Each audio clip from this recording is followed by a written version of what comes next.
nothing you did they remember.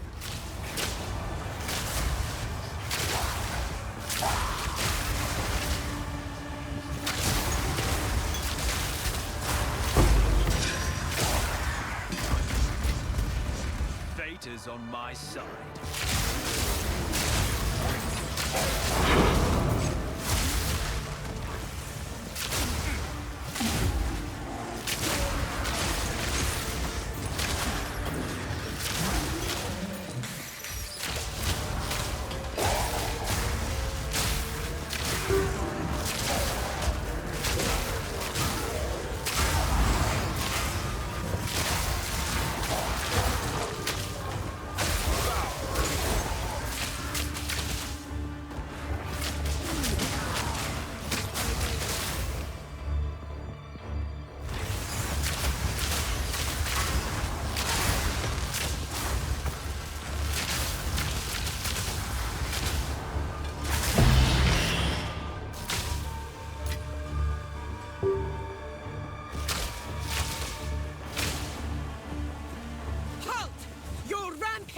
Ends here!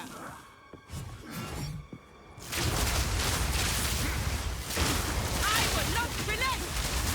Pain sharpens the mind. You will fall before us!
The fucking game crashed.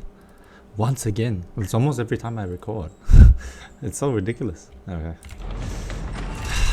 Never mind. We will continue to do the run. Continuing to do the run from by TPing in. What the fuck is this? GGG, please. This is annoying. And I found a nice map too that had like multiple stuff on it. Okay.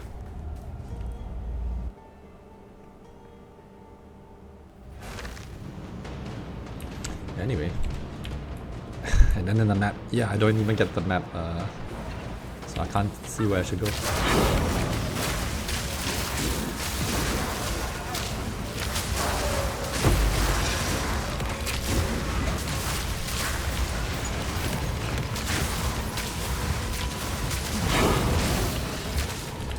Wait, okay, now I know where I was.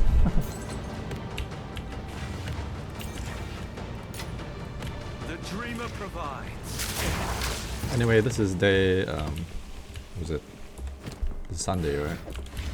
Oops. If it's Sunday, then this is day 8, I believe. Let's believe this is day 8.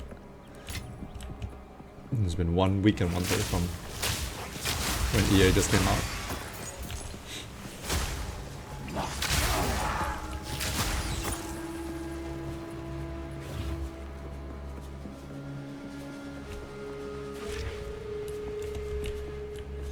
Isn't this supposed to be ritual? Or just no? Just delirium and huh.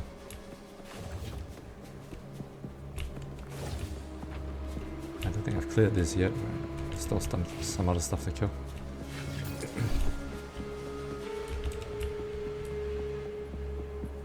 This is the boss. I came down here.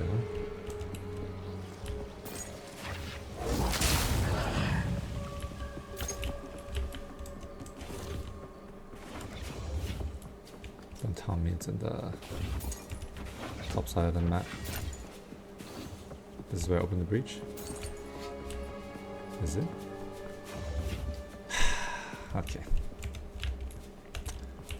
Maybe it's here or there.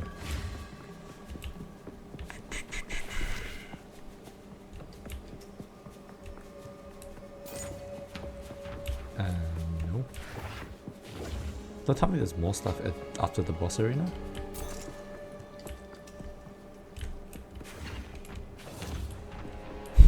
What's happening?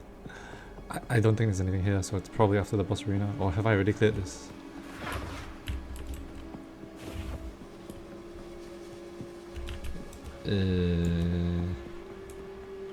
Really, that was it? It's done? What kind of map is this? It's too small. For real? There should be more, yeah? Oh, okay, yeah, maybe there's more after the boss. What?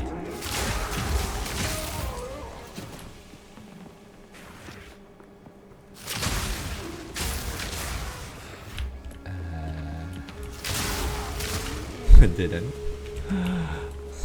Maybe that side didn't as well. I should just go straight. I'm just gonna walk in, check first.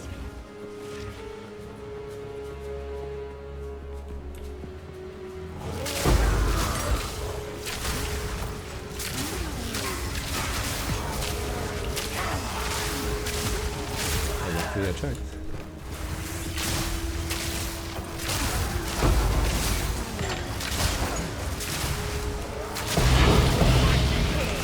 Oh, that was a map?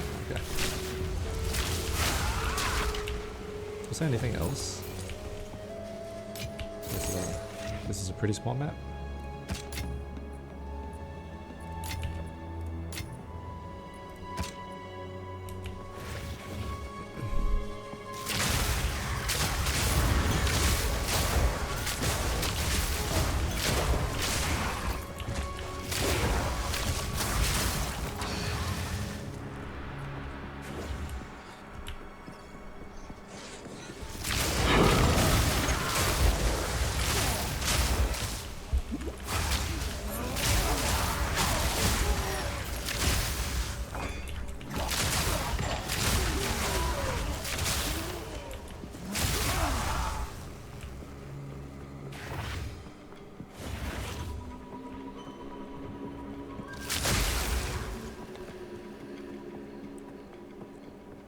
Okay, yeah, that's pretty much it. Let's talk about the build, and then I'll close off the video. So this is day 8, the day 8 progress for the POE early access.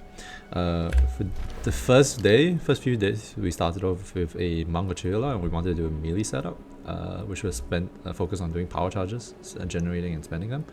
That didn't really work out too well because it's a couple of cycles, right? You have to proc shock, and then you have to remove the shock, and then you have to dump your spells.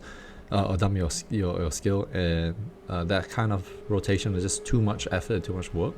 So about day 3, we accumulated enough currency and decided to reroll, and we moved to Gas Arrow. So Gas Arrow is pretty interesting. It's predominantly a ranger build, so most of the time when you see Gas Arrow being talked about, it's mostly this side of the tree, bottom side here, and it scales mostly generic percentage damage nodes without crit. However, we're a monk, and the priorities are a bit different. We can go for mostly lightning nodes. The pathing here is mostly to get Mind Over Matter, as well as the ES nodes, which are really, really strong at the moment. So Mind Over Matter, ES nodes, and on the way here there are lightning pen nodes as well, and lightning damage nodes, and lightning pen nodes. So in all, we have about 73% to pen, which pretty much deals with most monster res. Most monster will not have more res than this. So this is enough pen, and you can't pen below 0, so there's no point going below 73. So why monk and not ranger? And the answer is that monk is generally, my opinion is that monk is better, and monk is better because monk has two things. It has higher hit pool, and a much higher hit pool, and a much better sustain, right? So when you go on a ranger side, you kind of have to go life, and even the most optimized ranger builds that go life will have at most 2.5k life, right? If you look at Fabgun, he's probably at 2.4, 2.3. You look at Ru, he's 2.1. It's very hard to get more life than that because you're not stacking strength. You cannot get strength, and strength is like the primary way most people are getting life now. El Kaiser goes like a decent amount of strength and he's like 4.5. You can't do that on a ranger, so you are stuck at 2.3, 2.1. Most rangers get by just killing stuff before it gets to them. But they do occasionally will get one shot, which is why no ranger is in the ladder right now. Like, not in the upper rungs of the ladder. So most of the ladder right now is being populated by Stormweavers. And mostly because Stormweavers are going Archmage, where they have a very high ES pool and then a very high mana pool. And both of them are using that as EHP. They can hit up to like 10k total, so 5k ES, 5k mana, or 4k mana, 6k ES, generally around there. And so that because ES and mana are such strong mechanics, you actually can do that while going bow. So as a monk, you can do that while going bow, and also you can go evasion. So right now I have 80 evasion, I have about 2000 energy shield, about 1.5k life, and 1.3k mana. Because I'm using Mind Over Matter as well as energy shield and life, all these three combined together give me my total EHP pool, which sits at 1.5 plus 1.3 plus 2. Right, so 1.5 plus 1.3 is 2.8, 2.8 plus 2 is 4.8. So my total EHP pool is actually 4.8k life, which is almost double that of a ranger. And I still have 80 evasion. So while most rangers have maybe 90% evasion, I am at 80, and I think that's enough. There is no point in going acrobatics, so rangers go acrobatics to deal with slams. In this case, because your EHP hit pool is so high, you don't really care about it. It's kind of like the same strategy as what the Archmage casters do. Their EHP pool is so high, even if they get hit by a slam, as long as they don't get hit by another slam, they can just roll out, regenerate, and they'll be fine. Let's talk about some of the pathing nodes here, and what we do to scale damage. So we go through here. The skill speed nodes are really strong. Basically, they are attack speed and cast speed generic nodes. They also affect war cries, but we don't use any at the moment. We get crit damage here instead of attack damage. You get attack damage if you're not scaling crit, but once you start scaling crit, you go crit damage. You go up here, you get the ES nodes. The hybrid ES evasion nodes are one of the strongest nodes in the tree, because it provides not only just ES, but also gives you a decent amount of percentage evasion. Right, and if you notice, we will grab as many as we can along the way there. And we will very rarely grab evasion only nodes, but we will grab as many ES evasion nodes as possible. So down here, you get skill speed as well. As I said, skill speed is extremely good because it's generic action, not really action speed, but speed for all skills. This is only if you're starting to scale crit. So I am starting to scale crit. This is a very strong crit node over here. You go up here, you get the evasion hybrid ES nodes. The one at the end is kind of meh. It's not really strong. It's pretty much just 30% evasion because you do not have energy shield recharge. But still, it's 30% for 1 point. So by all means, get it. Path up here, you're noticing a lot of dexterity nodes are being obtained, is because there's a lot of dexterity required to actually run a high level gas arrow. So high level gas arrow requires about 191 dex, so most of it is going to be dex. Path up here, Eternal Youth. This is once you start transitioning to ES as your primary buffer. So if you have like a 1k to 2k ES pool, you want energy Eternal Youth, because Eternal Youth basically means Eternal Youth basically means you have a way to get life pool through health pots, and you can actually get a decent amount that is instant recovery, and I'll show you how later. You path up here, you want to get this. So once you have a decent ES based chest, you want to go this to get Spectral Rod. Gives you pretty much decent energy shield from the evasion on your chest armor. So go up here. You path down here to get some damage nodes, so you get the lightning nodes as well. More maximum lightning damage is very, very strong, as well as the pen nodes here. You path to here. I would have gotten this, but I need one more point, which is crit damage. I am scaling crit after all. Path down here. Sockets are really, really strong in this game.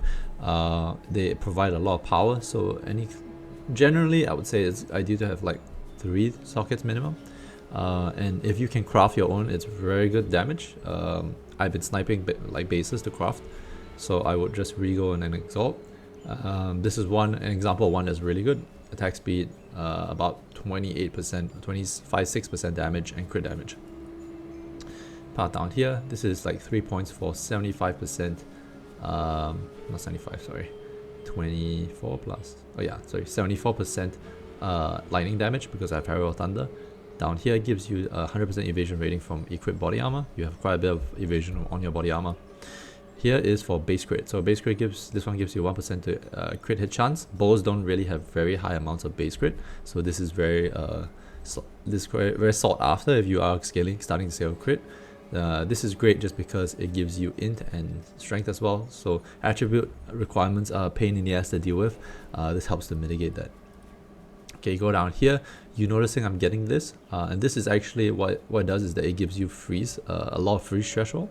So again, 100% of your energy shield as additional freeze threshold. So that means my 2000 energy shield is going to be counted on top of my 1.5k life. So I have a total hit pool of 3.5 that will be used as my freeze threshold, right? And then also unaffected by chill doing dodge roll. That means even when I'm chilled in the middle of packs doing fights, my dodge roll is going to be fast and instantaneous, which will allow me to kite and deal with enemy aggression. Yeah. Okay, let's go back. Here, crit damage, crit chance node as well. This is a really strong crit chance node. Up here, socket. You notice all my sockets are around the same in terms of what they provide. It's usually 2 sets of percentage damage, one crit multi, and then attack speed. Up here, one of the strongest energy shield nodes in the game because it gives you 60%. You don't care about the recharge because you don't recharge energy shield. And then also this is just for attribute bonus. 25 for 1 point is really worthwhile. Up here, you get the pen node as well for lightning. This is just for bosses because bosses have quite a bit of lightning res, as well as when you have like extra res on map on your map modifiers. Up here, another socket as well. You notice, as I say again, most of them all have the same or similar rolls. Down here, energy shield. This gives you 1 max res as well. And then here is for stun threshold. So you get a total of 36% of energy shield's additional stun threshold. So 36 of this, so is about 1/3. So 1/3 about 2 is about 4. What am I doing? It's not 700 something plus on top of the 2, the 1.5. So that's a total of 2.2 that is counted as stun threshold. Down here you get the pen nodes, so more pen. You get elemental damage if you've dealt a crit hit recently. I do deal crits quite consistently, and increase crit chance. And then down here you get attack speed and cast speed for elemental skills. Gas arrow is a fire skill. See the fire attack? So it's an elemental skill as well, it gets the bonus. And then you have this, so 30% ally damage as well as 5 all res is one of the few sources of all res in the tree. Then you path here and you get Mind Over Matter. So I'm going to talk about some of the gear upgrades I've made. This build has been very, very profitable because the base cost, remember when I first discussed this at day 5, doesn't require a lot of currency. You can get by with a Death Harp and just flat damage rolls on your gear and Rondo. So all these things are really, really cheap. You get a Radiant Greave as your first major item in order to automate your ignites. So initially you'll be using Flame Wall, and then you can use a more defensive helm setup. But eventually, once you can afford it, you go Radiant Greave, and what Radiant Greave will do for you is that it's a single button build. You notice I don't press Flame Wall at all. I just run around and shoot and roll. And so a lot of my time can be spent on mobility, getting the flames, and shooting as I fight. Okay. I have managed to get a 30 spirit one, and the reason being is I wanted to move spirit away from the chest armor. I'll show you why later. But yeah, so this cost me about 15x, but you can probably, like, I snipe my stuff most of the time, but you know, if you can't afford the spirit, you have to move the spirit to the chest area because you need to run a couple of reservations. As usual, Rondo is like extremely strong for damage. If you can afford putting that in, if you're not relying on defenses for the amulet, and you have overcap of res, this basically is a 50%. It basically gives you 1/3 damage. Look at this, 18. It goes to 25. So 7k DPS on top of 18 is about 40% more deep damage. So this amulet alone gives me 40% more damage. Alright, now it comes to the rest of the upgrades and the gear. As you know, Death Harp is pretty OP. put 2 sockets in it. If you can afford to corrupt it and get additional arrow or additional socket, go for it. You want flatlining on this, and yep. The crit multi is great too if you're going a crit setup, so yeah. Penetrating quiver is something I prefer. I'm not sure if I want to continue. I might try out something that's not that doesn't have 100% chance to pierce. I think the 100% chance to pierce means that I can always assure that my gas grenades or my gas arrows hit the exact location where my mouse cursor is. But at the same time, if I do feel that I need to deal with stuff that rushes me and that I don't have my button on, I think I might want to have no pierce at all.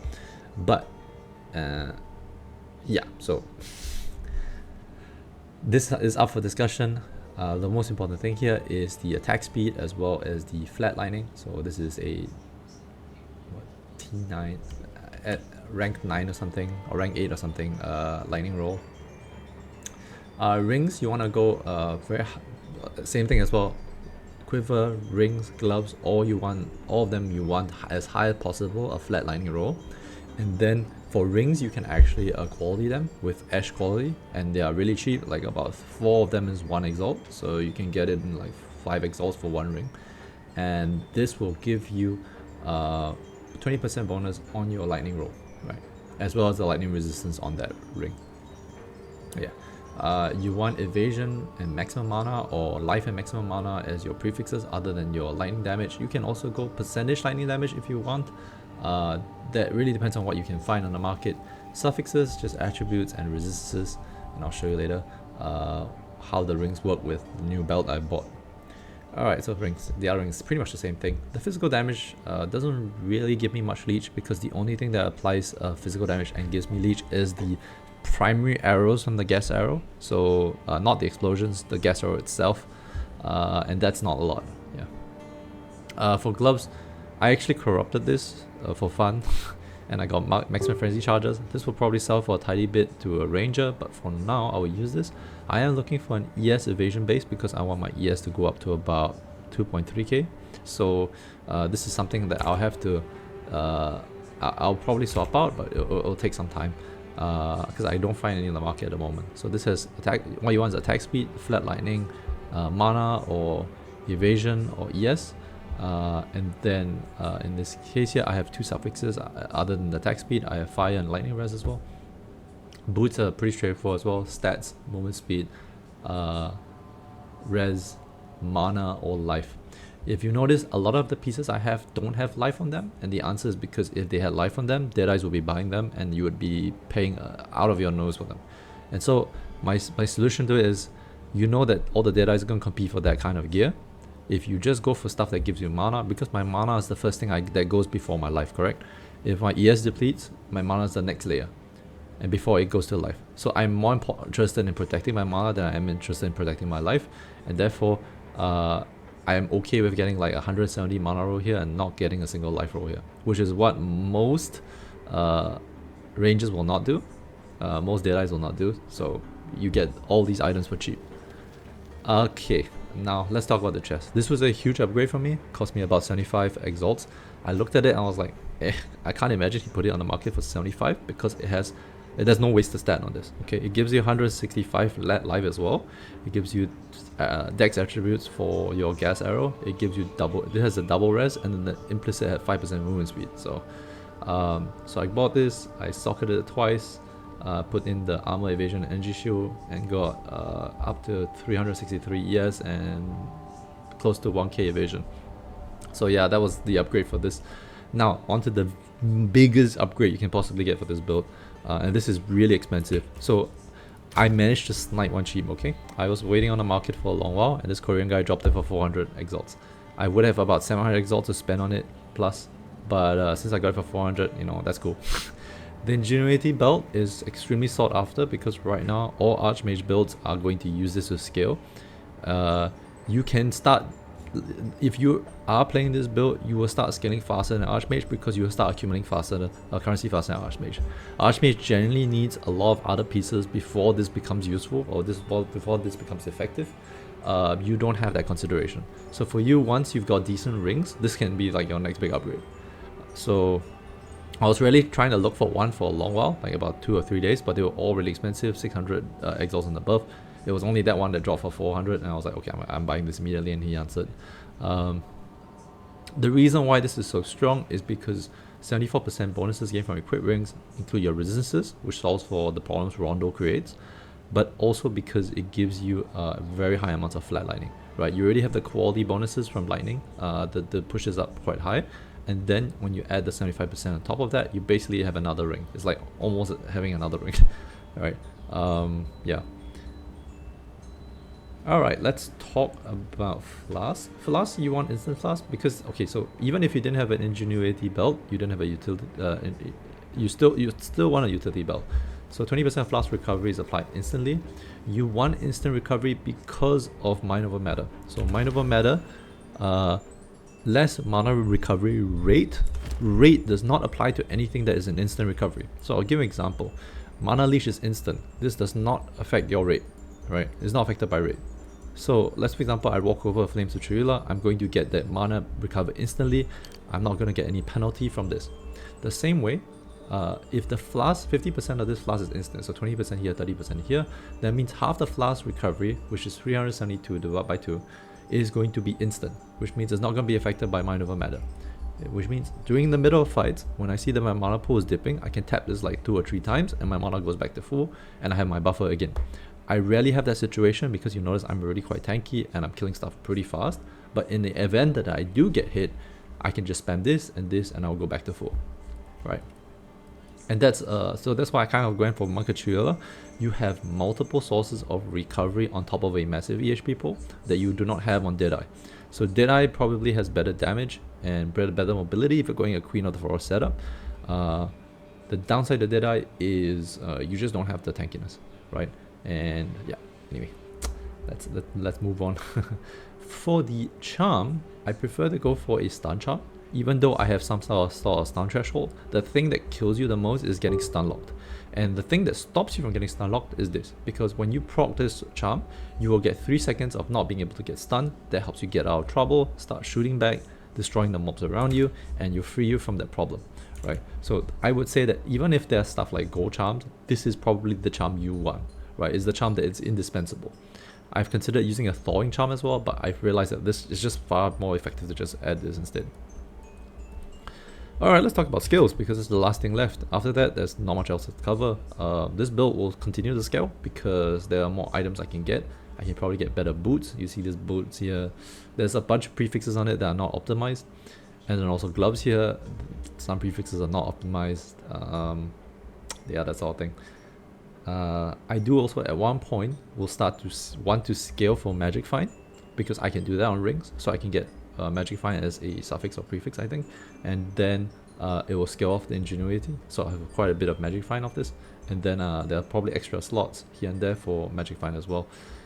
Okay, let's talk about skills. Okay, so Into the Breach has a very unique property to it. You can put all the reservation supports on this, like spirit supports on this, and it will cost absolutely nothing.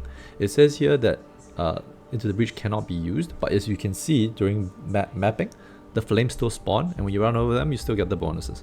So that means you can stack on all the the supports you want, and you still be able to run them, right? You don't even have to add sockets to this. When you hit level 90, you'll get 5 sockets on this. Okay, so 4% of life recover on kill, 30% accuracy rating, 30% recovery from life loss, which applies to your Eternal Youth, I assume. Mana regeneration is kind of meh because of Mind Over Matter, negative downside, but then again you have 3 sockets, so it doesn't really matter.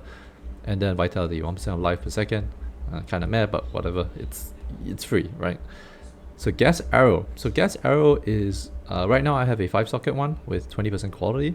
It's level 19. I have not found a level 20 upgrade for this, and I don't think a level 20 upgrade is cheap. Anyway, lightning infusion. In the past, you put this on Herald Thunder because it's bugged and it will give you free damage for a free socket. Now you can't do that, so you're moving it back here to gas arrow. Primal armament for 25% more damage. Martial tempo for 25% more damage in the form of attack speed. Magnify effect is for AoE. You can also put in concentrated effect if you want for bossing, although just now I didn't swap at all and the boss died just about as fast. It's for probably like pinnacle bosses where you feel like you don't really need the AoE at all, and then you just want pure damage. Yeah, you can move that here. Inspiration is to reduce the cost so that this is comfortable. You can actually go a concentrated effect here if you want, but you have to be more careful about your mana and press your mana flask a bit more. It also reduces your AoE, so for map clearing this may not be so ideal. Herald of Thunder is going to have some extra buffs for you. You have Shock Siphon, so whenever it kills a shocked enemy, which we will have shocked enemies because of Gas Arrow being mostly lightning, you'll get 4% energy shield, and it's quite possible for this to kill because you know, it wipes stragglers. Blind, just to apply blind while mapping, and Innovate. So on the off chance it does kill stuff, you're gonna get 35% more for your Gas Arrow. Wind Dancer, this is just for quality of life. It's when stuff hits you and it procs. You can apply shock through conduction, and then lightning exposure through that shock that you apply. You can also put Maim here. You can also put what's the thing called again? The thing that shocks everything in an AoE. Let me see. I think I have it. I might want that actually rather than a Maim.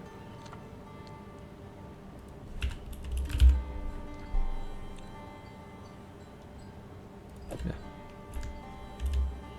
Actually, I want to try this out. Ghost Dance, you want fast forward because you want to reduce the duration of this. So this is 3.2 seconds duration between gaining Ghost Shrouds. Take this out, it's 3.2. Put this in, it's 2.24. Right, so you get Ghost Shroud every 2.24 seconds. With your ES is pretty high, evasion is pretty high. It will recover a more sizable portion of your ES. So this is 593 every time it procs. Very, very useful as a buffer. Helps you to, as I said, multiple sources of recovery. You have recovery coming from the flask, you have recovery coming from the flames, and you have recovery coming from this. So yeah, Flame War is only here for one reason alone. In the very off chance that you want to kill a boss off screen, which is also quite possible. Like for example, in the Sanctum boss trial, you want to be at a particular damage phase. The boss is going to spin around a beam and do like what's it called? Lightning tendrils? No, it's I can't remember what the skill is. And from POE1. But when he does that skill, it's actually dangerous to stand in front of him. You want to stand at a corner because that's where you don't get hit, and you actually can't ignite him with the Radiant Grief because he's out of your presence. So what you want to do is you drop Flame Wall and just spam him like this, and you should still trigger the explosions and kill him or do damage. Yeah. So you still have Flame Wall on your bar for that reason. But other than that, you have 4 free sockets. There's nothing really much else you can put here. I was thinking of putting a weapon swap into this and having a leap slam or something just to get around obstacles, but I haven't really got around to it yet. I might start doing that soon. And yeah, that's pretty much it for skills. Rondo Fragility. Okay, what anointment do I have? Siphon, because of 2% mana on kill, is very good quality of life for mapping. It's quite possible for me to go to other damage, more powerful damage notables, and then path to here, but I haven't done that yet, so yeah, just leaving it like this. Alright, that's pretty much all there is to the build. I don't think there's much else I can do. I will just keep playing this and might do a bit of pinnacles here and there, but it's not really a priority for me. I think what I want to do next is think about another build. I will have a lot of currency by then, probably about 600, 700 exalts by the time I close off this character and start thinking of or rather start having the time to focus on another build. So yeah, watch out for it. I will post the I'll post a new build if I come up with one. I have a few ideas on hand, but nothing really spectacular at the moment. And yeah, hope you guys enjoyed this video. See you guys. I'm out. Peace. Bye.